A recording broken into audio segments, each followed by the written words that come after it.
Vamos a la Biblia en esta mañana, el libro de los Hechos de los Apóstoles, capítulo 1, versículo 8. Vamos a leer la palabra de nuestro Dios. Libro de los Hechos de los Apóstoles, capítulo 1, versículo 8. Yo creo que ya usted sabe esta porción. Alabado sea nuestro Dios. Busque con paciencia esa porción para la gloria y la honra de nuestro Dios. Una porción muy maravillosa. Ayúdele ahí a los que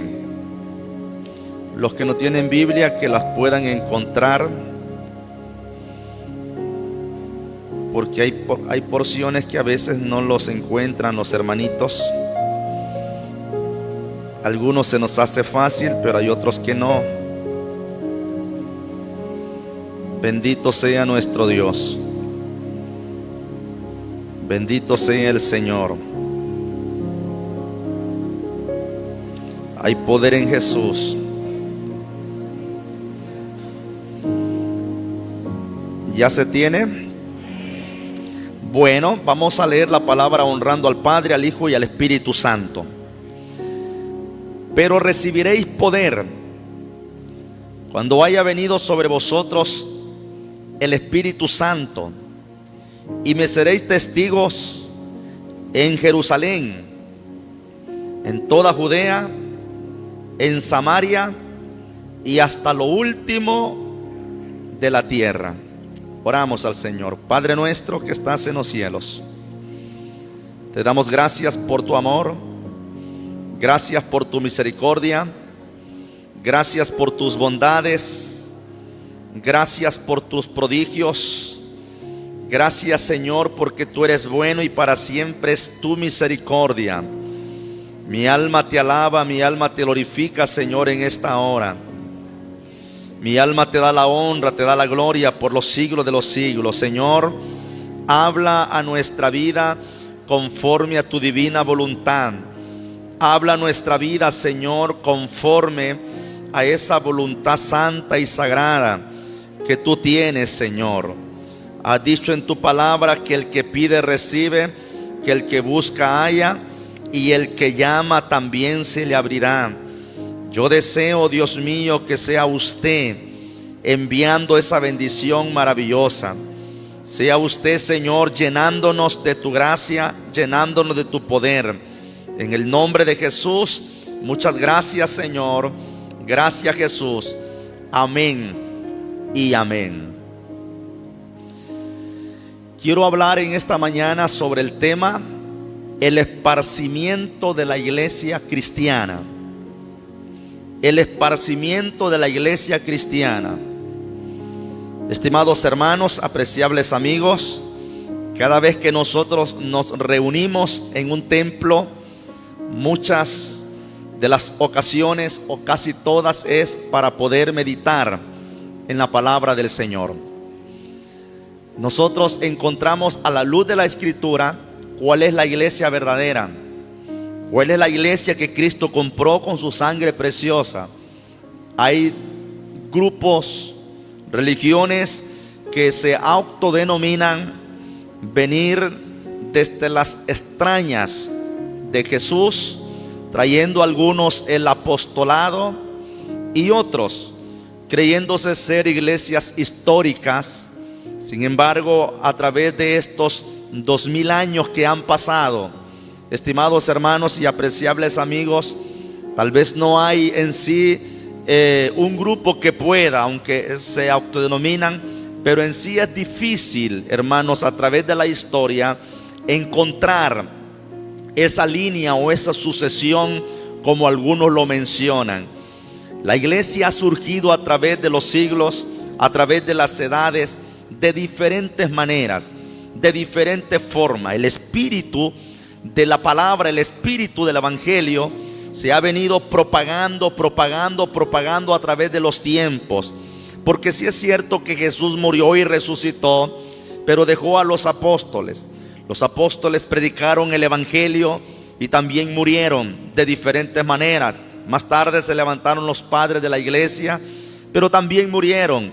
Y así sucesivamente, mis hermanos queridos, todos los que vienen sustentando la palabra del Señor, esperando a Cristo, han sacrificado su vida, han dado su vida por la causa del Señor, pero nos han dejado este legado precioso que es la palabra de nuestro Dios. Le damos un fuerte aplauso al Dios de la palabra. Estas personas dejaron el legado para que pudiese ser continuado, y así es como hasta el día de hoy el evangelio sigue siendo propagado. Si Cristo no ha venido, hermanos, de aquí a algunos años, muchos de nosotros ya no vamos a estar. De aquí a algunos 20 o 30 o 40 años ya no vamos a estar. Habrán otras generaciones que se van a levantar y van a seguir propagando la palabra de nuestro Dios. Lo que no cambia en sí, hermanos, son las doctrinas que nosotros vemos en las Sagradas Escrituras. Y quiero mostrarles a la luz de la Biblia, a la luz de la palabra del Señor, cómo la iglesia se ha mantenido y se ha ido propagando por todas partes, anunciando el evangelio de nuestro Señor Jesucristo, no añadiéndole ni quitándole a la palabra, porque la iglesia comprendió la teología de Jesús, a tal grado que los apóstoles se reunían y compartían el pan y perseveraban en la doctrina, que es la teología de la iglesia. El libro de los Hechos es un libro que nos habla del crecimiento de la iglesia en todas las áreas: crecimiento numérico, crecimiento espiritual, crecimiento económico, crecimiento en las escrituras. Nosotros vamos a encontrar en el libro de los Hechos a una iglesia tan pequeña que podían reunirse en una habitación, en un lugar conocido como el aposento alto. Allí empezó la iglesia en una pequeña casa, congregándose un número no menos de unos 120 hermanos y hermanas que estaban adorando el nombre del Señor. Pero más tarde, mis hermanos queridos, la iglesia en el libro de los Hechos termina con una iglesia que se propagó, con una iglesia que creció, con una iglesia que no solamente se quedó en Jerusalén, sino que también, hermanos, llegó hasta el centro del gran imperio romano de aquel entonces, cumpliéndose la palabra de nuestro Señor Jesucristo, que dijo que me seréis testigos en Jerusalén, en Judea, en Samaria y hasta lo último de la tierra. Los apóstoles predicaron la palabra del Señor, los cristianos predicaron la palabra de nuestro Dios, y el libro de los Hechos, vuelvo a mencionar, registra a una iglesia numerosa, a una iglesia grande, una iglesia que no se autodominaba, mis hermanos, con un título o un rótulo. Eran conocidos simplemente como los cristianos o como los del camino. No había en sí, hermanos, rótulos como hay en el día de hoy, que no son malos, porque de alguna forma nos identifican y nosotros podemos conocer, como en el tiempo antiguo, las iglesias del Asia Menor, que se denominaban por su jurisdicción, por su lugar: la iglesia de Éfeso, la iglesia de Esmirna, la iglesia de Sardis, y así sucesivamente habían diferentes grupos. Hay una iglesia que se cree que es la iglesia oficial. La Biblia lo llama la madre de todas las rameras, y manifiestan ellos que la iglesia ha venido manteniéndose siempre en un lineamiento. Sin embargo, a través de los siglos, nosotros vemos que la iglesia no era en sí, mis hermanos, una sola que estaba ahí. Estaban regados en diferentes lugares: en Antioquía, en Samaria, en Jerusalén, y gobernadas no solo por un líder, sino que había una junta, un grupo de ancianos que gobernaban la iglesia en aquel entonces. Entonces la iglesia comienza pequeña, pero termina una iglesia numerosa. Comienza una iglesia local, una iglesia en Jerusalén, una iglesia con una sola lengua, una iglesia con una sola cultura. Recuerden ustedes que la iglesia empezó en Israel, en Jerusalén, pero más tarde nosotros vemos que la iglesia continúa su marcha, continúa su predicación, y después vemos a una iglesia internacional. Ya no era una iglesia solamente en Jerusalén, vemos una iglesia en Samaria, vemos una iglesia en Roma, vemos una iglesia en Italia, vemos una iglesia en Asia, en diferentes lugares. Vemos, hermanos, a la iglesia de nuestro Señor Jesucristo predicando la palabra, el evangelio. Y no vuelvo a mencionar en un lugar específico. Ya era una iglesia no solamente con una lengua, sino que era una iglesia con muchas lenguas, muchas tribus y en muchas culturas, porque Jesús dijo que será predicado este evangelio del reino a todo el mundo para testimonio a las naciones, y entonces vendrá el fin. La palabra del Señor se predica por todas partes. Dele fuerte ese aplauso al Señor. Gloria a Dios. Y también aquí, mis hermanos queridos, podemos ver lo que Jesús dijo en San Mateo 28:19. Por tanto, id y haced discípulos a todas las naciones, bautizándolos en el nombre del Padre, del Hijo y del Espíritu Santo. Entonces la iglesia ya no está solo en Jerusalén, no está solo en Judea, no está solo en Samaria, está en diferentes partes, hasta, mis hermanos queridos, que ha llegado hasta nuestros lugares, cosa que antes no se sabía que existía Centroamérica, hasta que Cristóbal Colón, allá por el año 1900, o mejor dicho 1492, por ahí así, se manifiesta que descubrió América, nuestros países, países indios, países indígenas, países que por naturaleza adoraban al maíz, adoraban al sol, a la lluvia, los volcanes. Nuestros orígenes es de personas sin conocimiento, sin Dios, sin cultura en el sentido cultura desarrollada. Nuestros antepasados no conocían nada acerca del Dios verdadero, nada acerca de Jesucristo, absolutamente nada. Era un pueblo que estaba en oscuridad, era un pueblo que, hermanos, prácticamente algunos hasta caníbales, y de esa manera eran los países centroamericanos, ya que el evangelio, o la cultura, mejor dicho, la humanidad, la raza humana nació en el Medio Oriente, nació, mis hermanos, allá por aquel lado de Irán, por aquel lado de Turquía.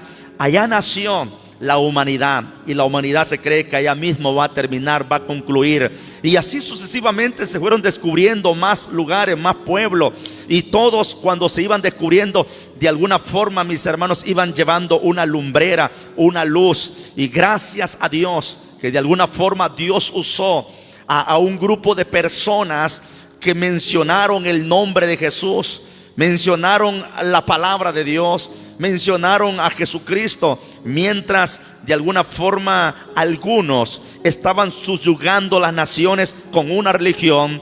Otros también, hermanos, subyugaban las naciones a través de otra religión, y así sucesivamente. Los islámicos, los musulmanes, conquistaron muchas naciones, muchos pueblos, y sembraron el Islam, sembraron el Corán, su libro, y de ahí, mis hermanos, que esos son pueblos de alguna forma controlados por el musulmanismo. Pero otros pueblos fueron conquistados por la cultura romana, por las cruzadas, hermanos, que se hacían poniendo a la gente a aceptar a Cristo a la fuerza. Algunos llevaban imágenes, llevaban crucifijos, y de alguna forma presentaron el evangelio distorsionado, creyendo que eran salvos por María, que eran salvos por adorar un crucifijo, por adorar una cruz. Creyeron que de esa forma las personas iban a ser liberadas,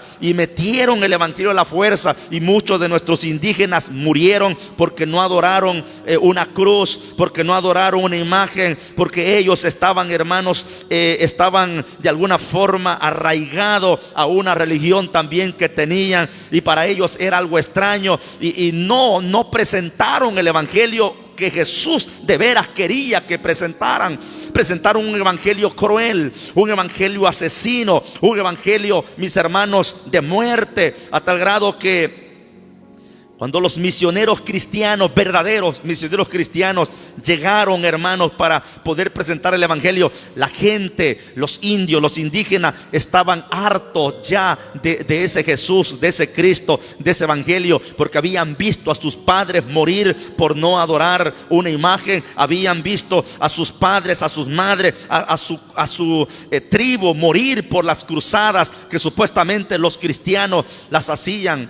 En una ocasión le dijeron a un indio allá en Cuba si quería ir al cielo. El indio preguntó y dijo: ¿y en el cielo van a estar los cristianos? Le dijo el misionero: claro que sí, van a estar los cristianos.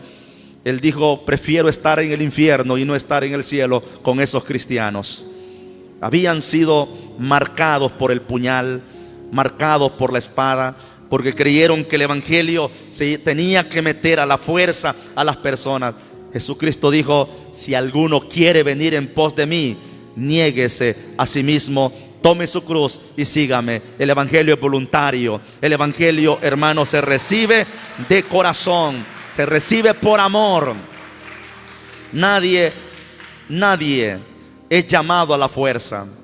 Pero en ese entonces quisieron cristianizar la humanidad de alguna forma a la fuerza. Pero la palabra del Señor nos menciona que el verdadero evangelio, el verdadero cristianismo, siempre se ha venido, hermanos, guardando, siempre.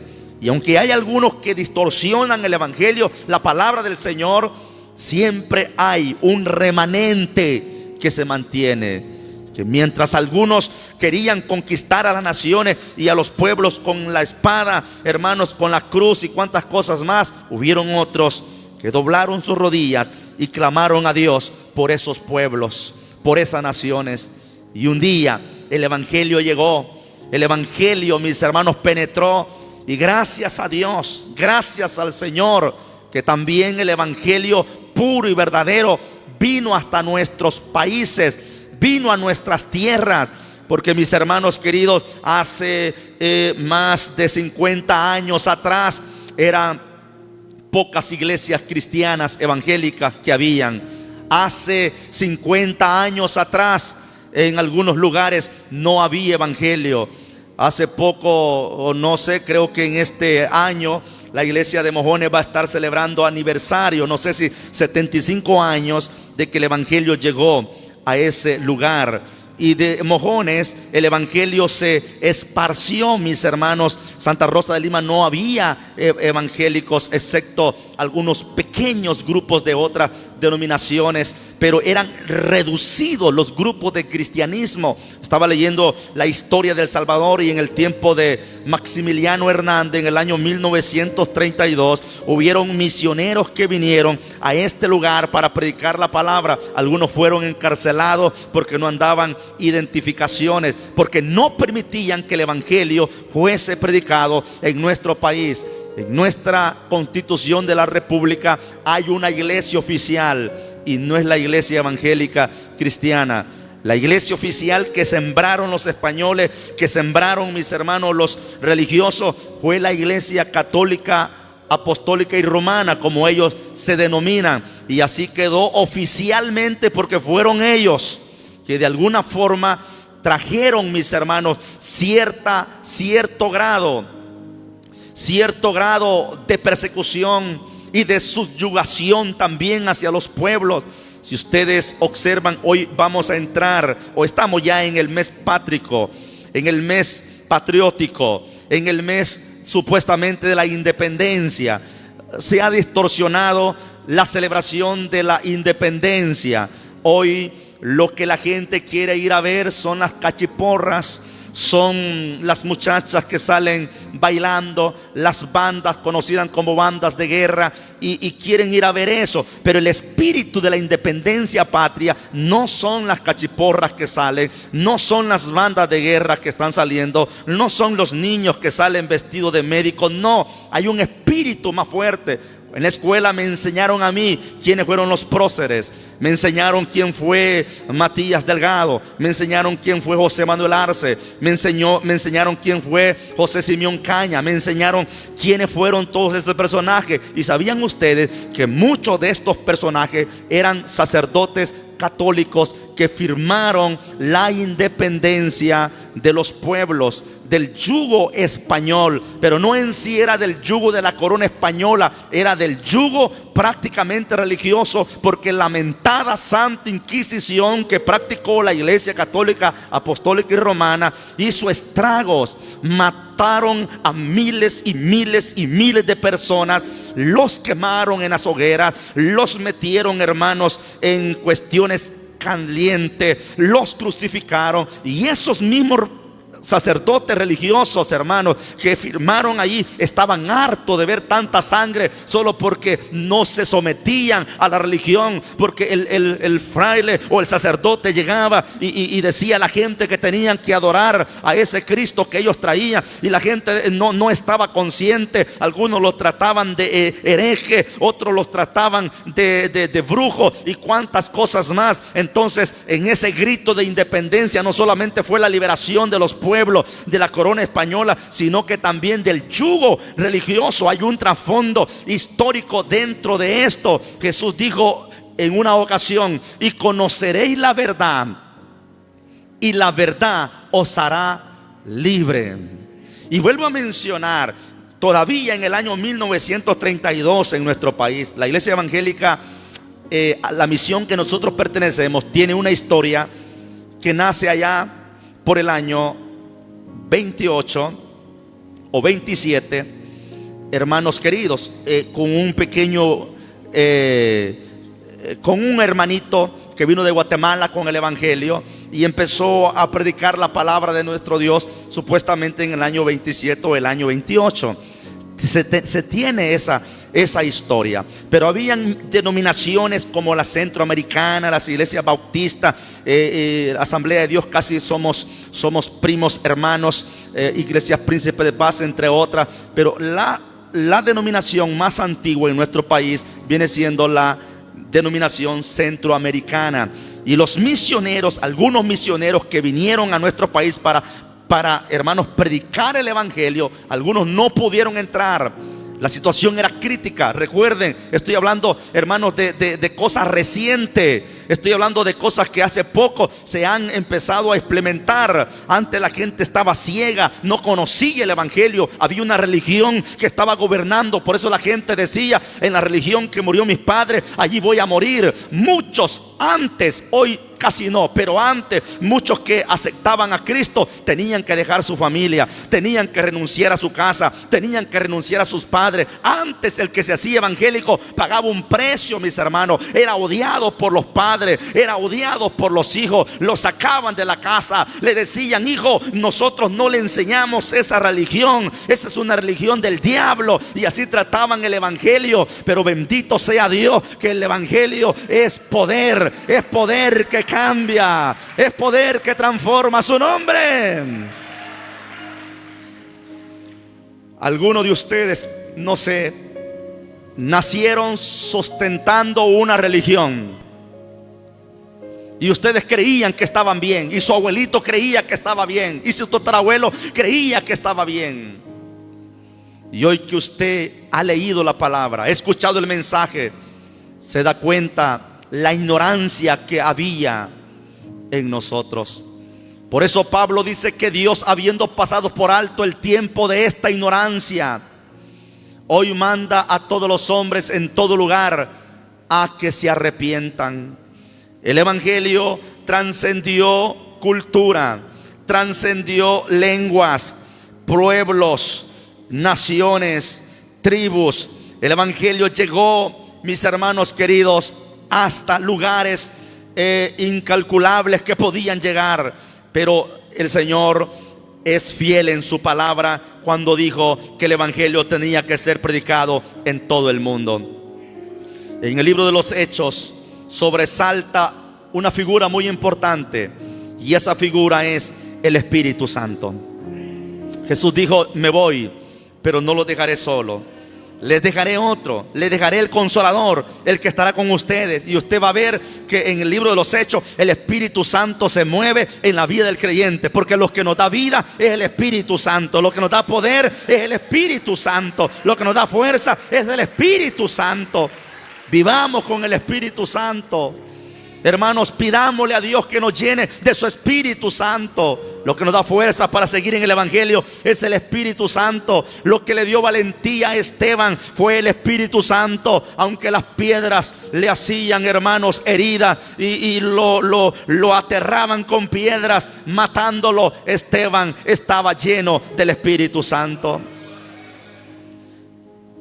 El libro de los Hechos nos manifiesta que Jesucristo siguió su obra a través del Espíritu Santo y capacitó a los apóstoles, capacitó a los laicos, a los cristianos de una manera sobrenatural. Los 7 diáconos que fueron elegidos en la iglesia no fueron elegidos al azar, fueron elegidos porque tenían grandes características y grandes virtudes, y una de ellas es que eran llenos del Espíritu Santo. Y usted va a ver a un Felipe predicando en Samaria con poder del Espíritu Santo. Y usted va a ver, mis hermanos queridos, a un Esteban predicando con el poder del Espíritu Santo. Entonces la iglesia fue capacitada y fue llena con poder para testificar. Yo le decía al hermano Johan, siempre les digo a los hermanos cuando acepta hermanos nuevos, les doy 4 o 5 recomendaciones. Y le decía al hermano, para ser cristiano, lo primero que usted tiene que hacer, claro, aparte de aceptar, ¿verdad? Pero para perseverar y para mantenerse, usted tiene que orar. Orar es hablar con Dios. En segundo lugar, tiene que leer la Biblia. La Biblia es el alimento del cristiano. En tercer lugar, tiene que congregarse. Tiene que congregarse porque de esa manera la gente sabe que somos cristianos. La gente sabe que que usted viene a la iglesia, usted es cristiano, y empiezan a decir: fulano es cristiano. En cuarto lugar, usted tiene que dar testimonio. Tiene que ser diferente. Tiene que ser nueva criatura. La gente tiene que ver el cambio que hay en nosotros, como dijo Pablo, de modo que si alguno está en Cristo, nueva criatura es. Tienen que ver el cambio en su vida. Pero en la quinta podemos decir también: hay que testificar. Hay que hablar de Jesús, hay que predicar a Jesús. El Señor no nos ha mandado, hermanos, a convencer a nadie. Usted no va a convencer absolutamente a nadie. Usted lo único que va a decir a la persona es que Cristo salva, que Cristo cambia, que Cristo transforma. Usted le va a decir que Cristo tiene poder para ayudarle. Aleluya. El cambio lo hace el Espíritu Santo. Usted lo único que va a hacer es predicar. Predique, predique. Hermanos queridos, anuncie la palabra, anuncie el evangelio. Dígale que Cristo sana, que Cristo salva. Dígale que Cristo perdona. Dígale que Cristo resuelve los problemas. Eso se llama testificar. Jesús dijo: y me seréis testigo. Y van a predicar y van a anunciar. El problema es que hoy en día no predicamos de ninguna manera. No predicamos ni con la palabra, ni predicamos con el testimonio. Aunque es más eficaz el mensaje del testimonio, porque los hechos hablan más que las palabras. Pero debemos de predicar. Debemos, hermanos, de evangelizar. Yo me alegro cuando veo los reportes. Me alegro cuando voy a algunos grupos y hay hermanos que dicen: anóteme 5, anóteme 6. Le habló a 6 personas de Jesucristo. Evangelizó. Cuando la hermana dice, o el hermano: ¿cuántos evangelizaron? Porque ahí en el reporte aparece evangelismo. ¿Cuántos evangelizaron? ¿A cuánto usted le dijo: óigame, Cristo te ama, Él quiere salvar tu vida, Él quiere perdonarte, dale tu corazón? Eso se llama evangelizar. Pero el problema, hermanos, es que estamos siendo bastantes mudos y no estamos predicando como lo hizo la iglesia. ¿Por qué creen ustedes que la iglesia creció en el antiguo tiempo? Porque no era una iglesia muda, era una iglesia que predicaba, era una iglesia que evangelizaba, era una iglesia que donde quiera que iba un cristiano, una cristiana, iba hablando de Jesucristo, hablando del Señor, hablando de la palabra, regando el evangelio, y por eso el evangelio creció. El problema nuestro, digo, estamos siendo cortos porque no le predicamos ni a nuestra misma casa. No le predicas ni a tu propio esposo, no le hablas la palabra a tu esposa, no le predicas a tu hijo, no le predicas el evangelio. Predicar el evangelio no es regañar, no es estarle sacando tantos pecados, no es estar humillando a la persona. Predicar el evangelio es predicar buenas nuevas de salvación, que Cristo todavía salva a la persona y lo puede cambiar. Eso se llama predicar el evangelio. Pero hay muchos que no quieren platicar con nosotros porque lo que les hemos predicado es juicio. Lo que les hemos predicado es condenación. Hay gente que no quiere platicar con nosotros porque en realidad, mis hermanos queridos, no le hemos hablado del amor de Dios, sino que le hemos hablado del amor de la iglesia, del amor del pastor o del hermano, y nosotros somos crueles. Pero Dios es diferente, es distinto. Él quiere que nosotros le hablemos del amor que hay en Él. Ahora, mis hermanos, el libro de los Hechos de los Apóstoles nos presenta un detalle muy claro de el esparcimiento de la iglesia. Y Lucas, por lo menos, nos revela 4 maneras en que la iglesia creció. Lucas, que es el escritor del libro de los Hechos, nos revela por lo menos 4 maneras que la iglesia creció. Se los voy a mencionar. Número 1, o en primer lugar, la iglesia creció de una forma numérica. En el día del Pentecostés, la iglesia cabía en una casita, en una habitación, como dije, conocida como el aposento alto. Ahí estaba la iglesia.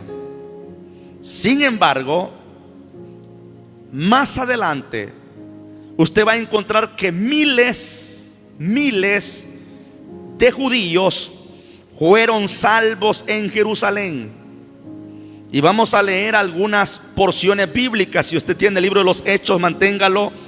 Hechos capítulo 2 versículo 41, Hechos capítulo 4 versículo 4 y Hechos capítulo 6 versículo 7. Vamos a ver cómo la palabra nos revela que miles de personas recibieron el evangelio, porque hubieron personas que no se quedaron sentadas, sino que fueron a diferentes lugares a predicar el evangelio. En Hechos capítulo 2 versículo 41 dice: pero muchos de los que habían oído la palabra creyeron, y el número de los varones eran como 5,000 personas.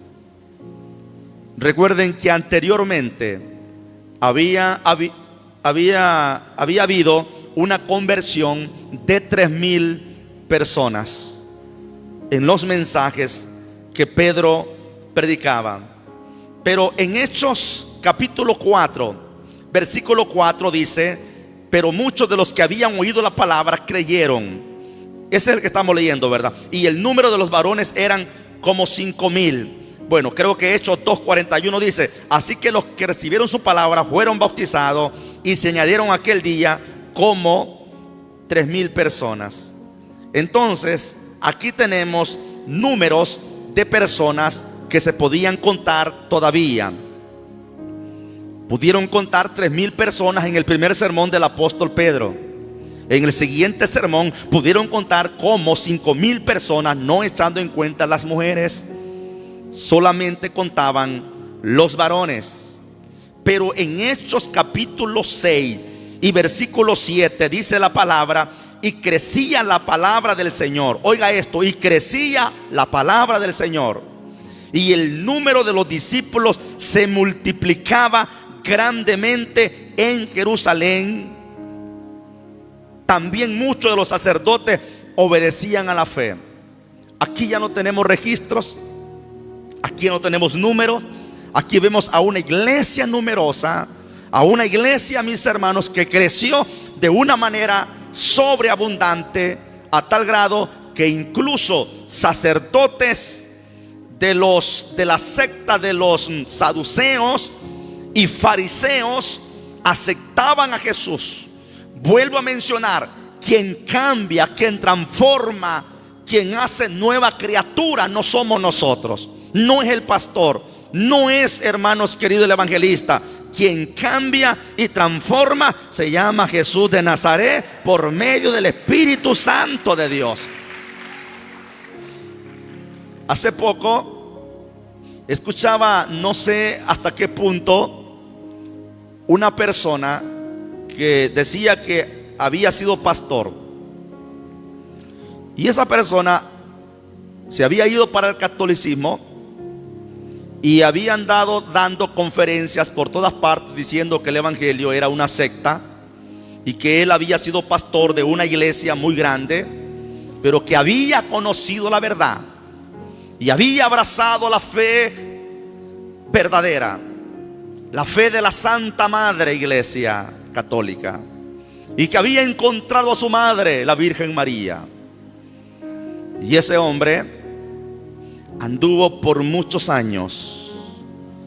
El catolicismo financió, porque una de las iglesias poderosas económicamente es el catolicismo, que ellos bien pudieran, con todos los millones y millones y millones y millones de dólares que tienen, hermanos, cubrir las necesidades de todos los países pobres. Se cree que el Vaticano es el país más rico que hay en la tierra. Y yo sé que si alguien con un potencial se hace, hermanos, de esta religión y quiere andar hablando del evangelio, puede ser pagado, y sus conferencias y cuantas cosas más. Y este hombre usó esos mecanismos. Pero últimamente, como hoy todo se sabe, salió por ahí por un video arrepentido, diciendo que se había equivocado completamente. Había entendido que no hay sucesión apostólica y que no hay un primado de Pedro. Y todo eso, dice él, lo entiende uno cuando escudriña la palabra de Dios. Yo estoy consciente que él sabía, desde el momento que se metió, sabía la verdad. Entendía esto. Hermanos, lastimosamente que hay cosas que uno a veces no las alcanza a entender, pero Dios nunca falla, pero Dios nunca hace las cosas mal. Y Él permite que todo esto corra, y Él permite que hay gente que hable el evangelio, y Él permite que muchas veces sucedan cosas horribles, tremendas. Usted va a ver los grandes escándalos que se han dado, hermanos queridos, en la iglesia. Escándalos en el área pastoral, escándalos en los miembros. Usted va a ver cuántas cosas, hermanos, han pasado. Pero la iglesia no está fundada en un pastor, en un miembro, en un líder. La iglesia está fundada en el que dijo: yo soy la luz del mundo. La iglesia está fundada en Cristo. Puede pecar el pastor, puede pecar el hermano, puede pecar el evangelista, puede pecar quien quiera, pero la iglesia nunca dejará de ser, porque la iglesia es de Cristo. Y aunque hablen mal del evangelio, y aunque hablen mal de la iglesia, y aunque hayan tantos malos testimonios, y usted sabe lo que ha pasado en nuestra ciudad, las grandes divisiones que han habido en diferentes iglesias, y la gente ha visto eso a tal grado que la gente a veces dice: ni ellos se quieren. Nosotros fuimos testigos de eso, hermanos, que pasó, y aparentemente esto estaba terminado, y aquí no iba a haber cristianos, y aquí no iba a haber iglesia, y aquí no iba a haber nada. Pero se equivocó el diablo, porque la iglesia está fundada en Cristo, y esta iglesia continuará, y esta iglesia seguirá con poder y gloria, porque el Espíritu Santo está con nosotros, y Él ha bendecido más a esta iglesia. ¿Cuántos lo creen? Ha bendecido más que cuando antes, porque la gloria postrera será mejor que la primera. A su nombre. Hemos visto la bendición, hermano. En nuestra misión Apóstoles y Profetas han habido situaciones críticas. Se metió el G12 y empezaron algunos cristianos a blasfemar el nombre del Señor y andar de encuentro en encuentro. Y algunos pastores adquirieron, mis hermanos, esa doctrina y se metieron a ese movimiento. Y usted pudo darse cuenta, algunos de ustedes, lo que sucedió, lo que pasó. Sin embargo, hubieron ancianos nuestros que se mantuvieron firmes y dijeron: esto no es de Dios. Nosotros no necesitamos ir a un encuentro para tener nuestro encuentro con Cristo. Nosotros tuvimos el encuentro desde que lo aceptamos a Él en nuestro corazón. No necesitamos un seminario, no necesitamos ir a un lugar. Jesús está con nosotros. Y la gloria postrera es mejor que la primera. Y Dios ha levantado siervos y siervas, y el evangelio sigue siendo predicado. Y como vuelvo a mencionar, algunos pretenden con algunos escándalos que la obra de Dios se, hermanos, detenga. Pero la obra no se va a detener. La obra va a seguir siempre. Sé que de repente hay ciertos movimientos, pero la iglesia sigue. Y la iglesia se esparció. Y muchos creían a la fe. Pues ese hombre, el que estaba mencionando, hoy sale diciendo esto, diciendo que él está consciente de las cosas. Yo sé que, hermanos, hay cosas que solo Dios sabe cómo las lleva. He podido seguir a otras personas sobre este asunto, pero nadie que se ha puesto contra el evangelio ha prosperado. Nadie que se oponga a la obra de Dios va a prosperar. Tenga cuidado usted en oponerse a la obra. Tenga cuidado usted con oponerse a la obra del Señor. No le está haciendo daño al pastor, no le está haciendo daño al hermano con algunas actitudes. Es la obra del Señor. Piense, cuando vaya a hablar de algo, piense que es la obra. Cuando vaya a hablar de alguien, piense que es la obra. Cuando no quiera hacer algo, piense que es para la obra. Porque un día Saulo de Tarso pensaba que él estaba persiguiendo a los cristianos, persiguiendo a los hermanos, persiguiéndolo a esto, sin darse cuenta que el pleito no era con los cristianos, era con Jesús.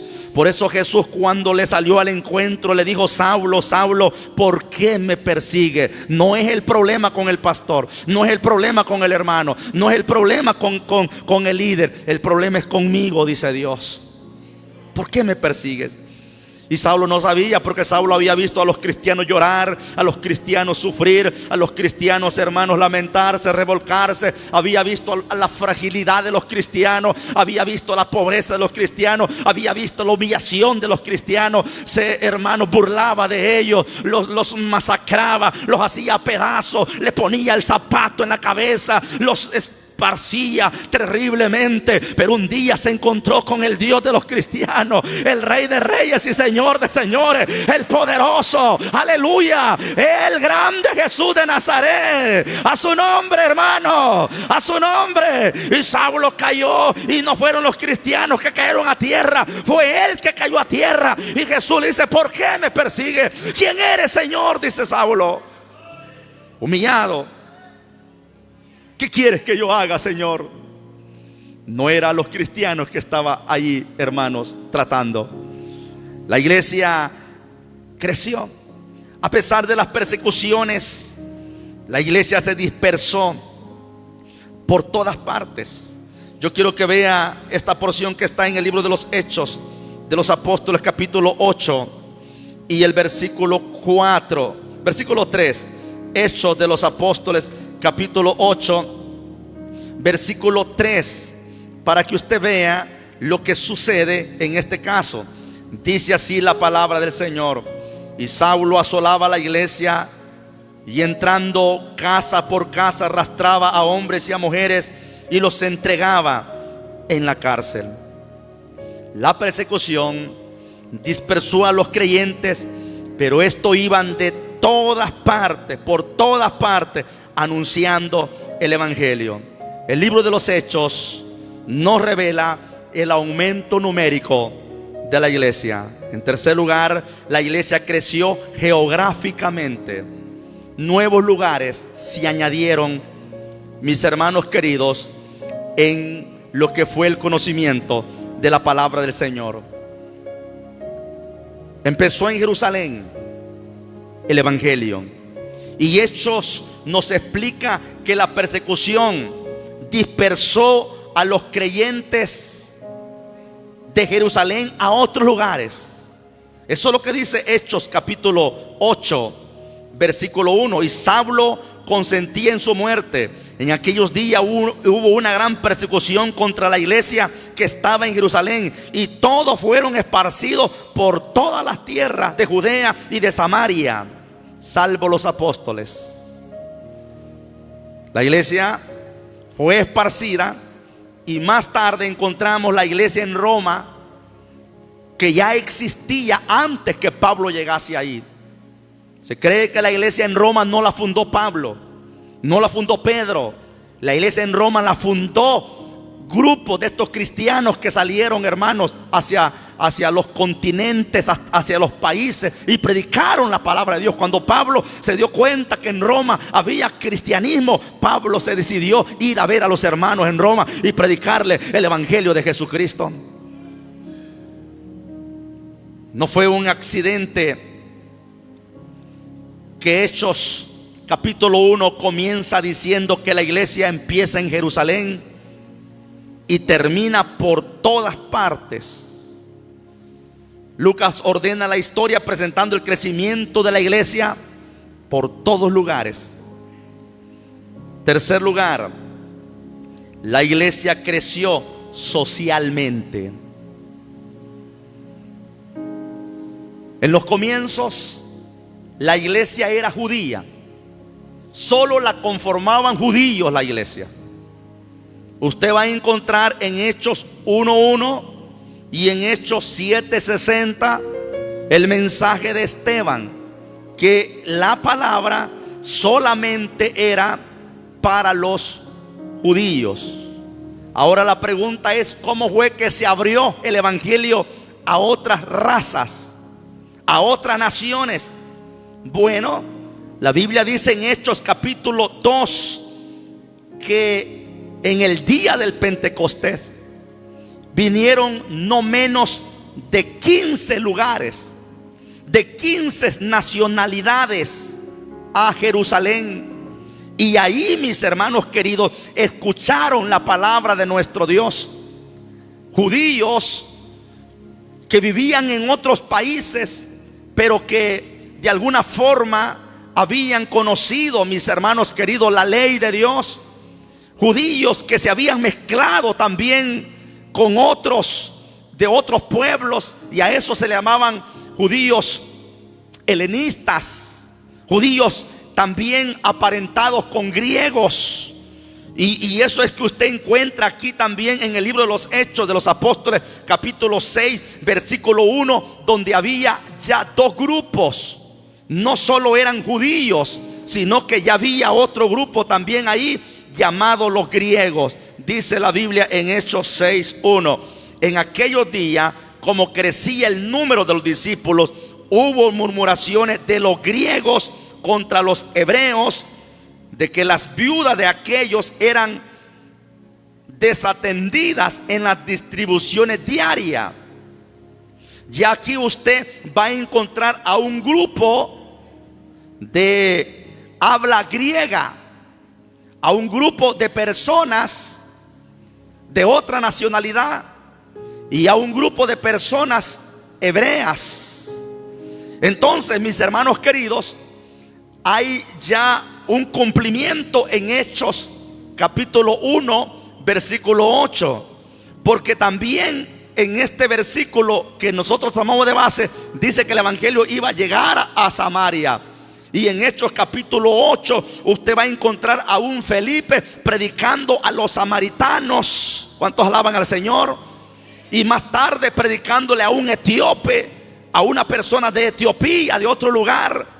Usted va a encontrar que Jesús les enseñó que no debían de hacer también acepción de personas. Y más tarde, mis hermanos queridos, nosotros vemos que Pedro está recibiendo una revelación y está viendo un lienzo que baja y que hay animales, cuadrúpedos, reptiles. Hechos capítulo 10. Y más tarde una voz que le dice: Pedro, levántate, mata y come. Pedro no sabía qué es lo que pasaba, pero en Cesarea, un lugar gentil, un lugar pagano, había un hombre llamado Cornelio que estaba orando y pidiendo a Dios misericordia. Y Dios manda a Pedro para que predique el evangelio en Cesarea, y en Cesarea se convierten al evangelio de nuestro Señor Jesucristo, y hay una iglesia que empieza a levantar el nombre de Jesús. Alabado sea nuestro Dios en esta hora. Y más tarde la visión lleva a mis hermanos a una actitud hacia los gentiles, quitando la pared intermedia del racismo, quitando los muros legalistas, los muros, hermanos queridos, que los dividían, y la iglesia relacionándose más con la gente, relacionándose más con las personas. Porque el problema, mis hermanos, de no alcanzar gente es que no los relacionamos con nadie. No nos estamos relacionando a veces ni con los mismos hermanos tenemos comunión, porque vivimos empleitados, vivimos con pleitos, vivimos, hermanos, con discordia, vivimos enojados, y no digamos con la demás persona. No tenemos esa relación como la tenía la iglesia primitiva. Por eso es que poco crecimiento hay en el día de hoy, porque ya socialmente como que hemos perdido un poco, mis hermanos queridos. La gente ya casi no le cree mucho a aquel que dice que es evangélico, porque es malcriado en el trabajo, es rebelde en el trabajo, no hace buen trabajo, trabaja al ojo, debe en la tienda, vive empleitado, vive enojado, vive con sus hogares hechos pedazos. Entonces la gente dice: ¿cómo es posible que este sea cristiano, que sea evangélico? A paso de eso no le habla, a paso de eso se mete en problemas por un pollo, se mete en problemas por un cerco, no saca la basura y la echa en el lugar correspondiente, se la está echando al vecino. A paso de eso, el agua, hermanos queridos, sucia, la está tirando por todas partes, y la gente dice: ¿y este es evangélico? A paso de eso, que usted como evangélico le sale enojado, le sale bravo, le sale airado, y el amigo tiene que calmarse mejor, porque la fiera no es el amigo, sino que el que viene a la iglesia la treminio es el más enojado. Entonces la gente dice: bueno, ¿y este qué pasa? Y el esposo suyo la está viendo y la ve a usted una leona, que hoy se para más, que hoy grita más, y cuando no era cristiana era más diferente, era más calmada, pero hoy que es cristiana, en vez de ser más sumisa, es más violenta. Perdone la expresión, parece mosquita muerta, pero para levantar un pleito es terrible. Hay una apariencia, y eso es un problema, porque hay una, hermanos queridos, zozobra, donde la gente dice: bueno, ¿y esta gente qué es? Pedro dice: mujeres deben de ser sujetas para que los que no han creído crean por medio de la palabra, y por medio de ustedes también. Y ustedes, maridos, no sean ásperos, no sean crueles, no sean sinvergüenzas, quiero decir Pedro en aquel entonces. No sean bestias. Así dice una porción por ahí.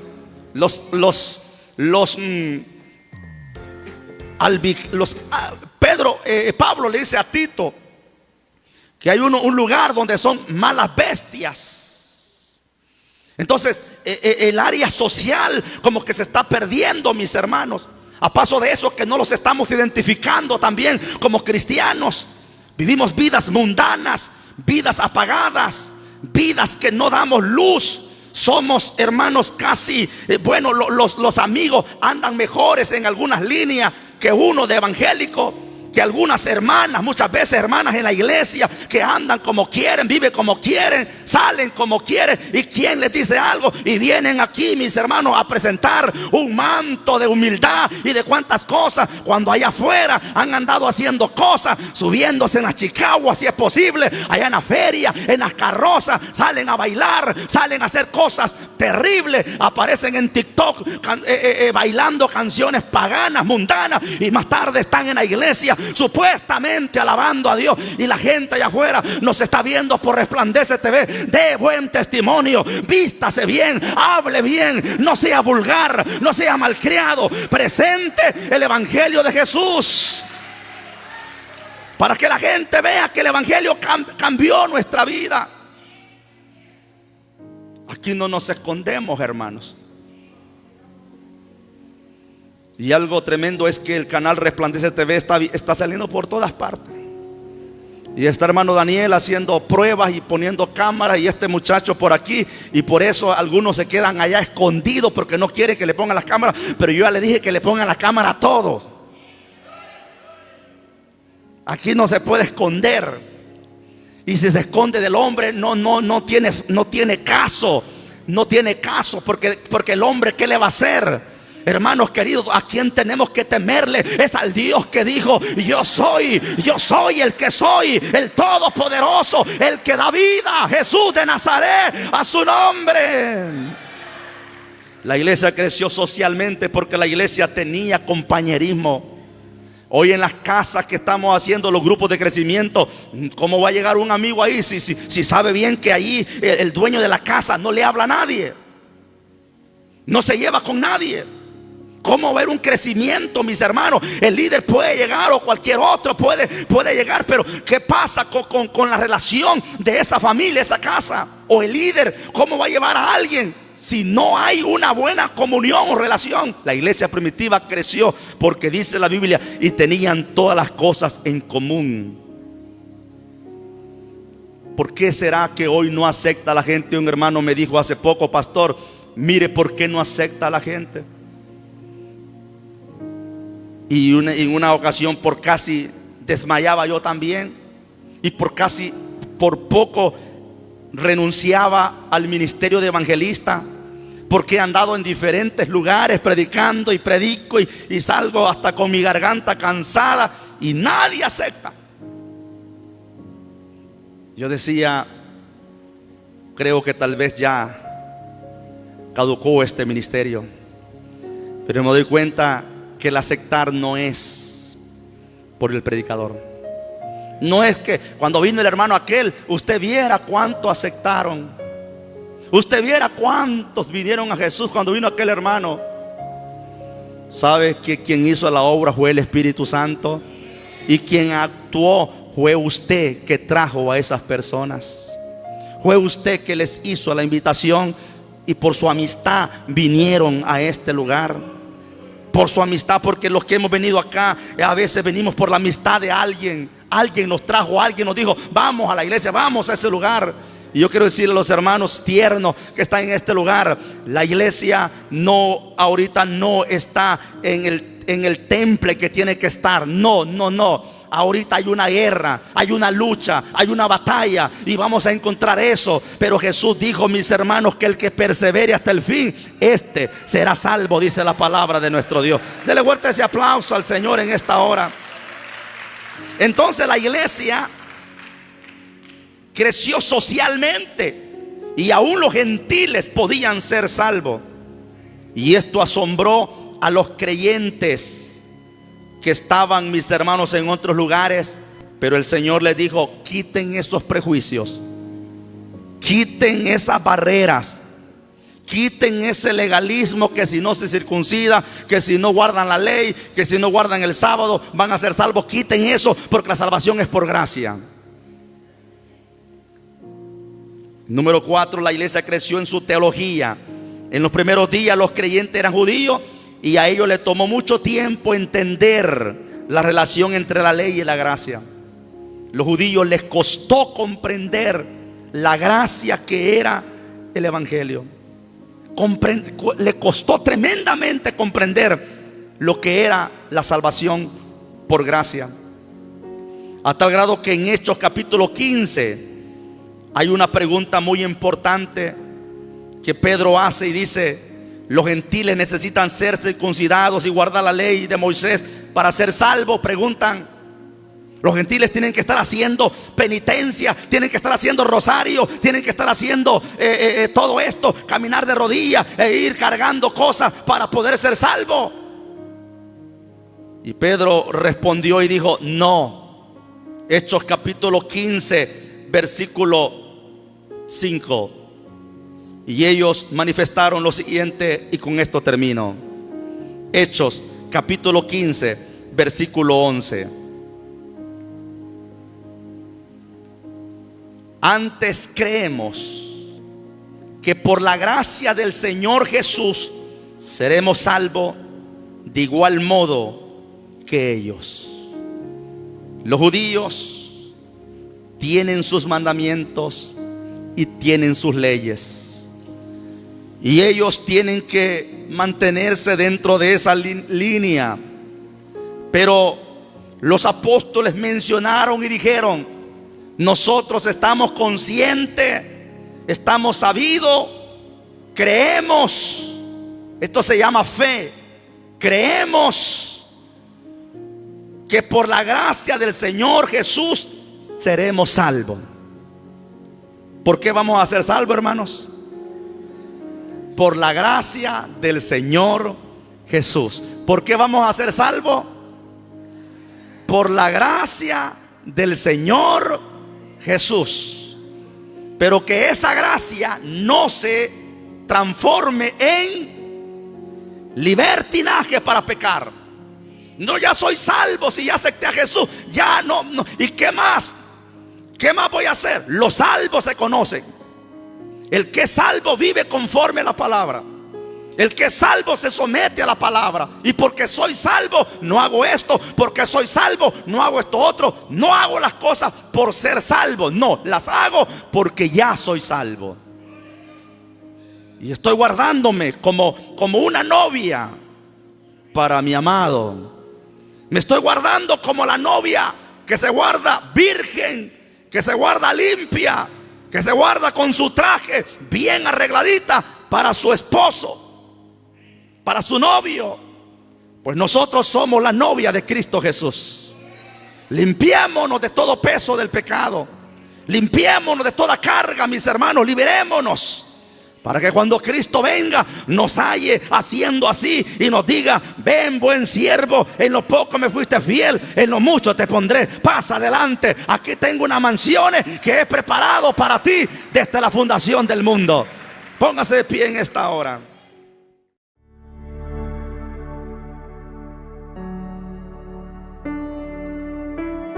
Has escuchado la palabra de Dios.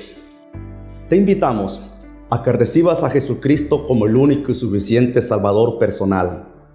Repite conmigo la siguiente oración: Señor Jesús, reconozco que soy pecador y creo que tú moriste en la cruz por mis pecados. Me arrepiento y te pido perdón. Te confieso como mi único y suficiente Salvador personal de mi vida. Lávame con tu sangre preciosa y escribe mi nombre en el libro de la vida. Si has hecho esta oración, hoy eres hijo de Dios. La Biblia dice en el Evangelio de San Juan capítulo 1, versículo 12: mas a todos los que le recibieron, a los que creen en su nombre, les dio potestad de ser hechos hijos de Dios. Romanos capítulo 10, versículo 9 dice que si confesamos con nuestra boca, creemos en nuestro corazón, el Señor nos hace una nueva criatura. Te invito a que te congregues en una iglesia cristocéntrica, o si no, visítanos a nuestra iglesia, Iglesia Evangélica Apóstoles y Profetas del Salvador, Colonia Treminio, Santa Rosa de Lima. Te esperamos.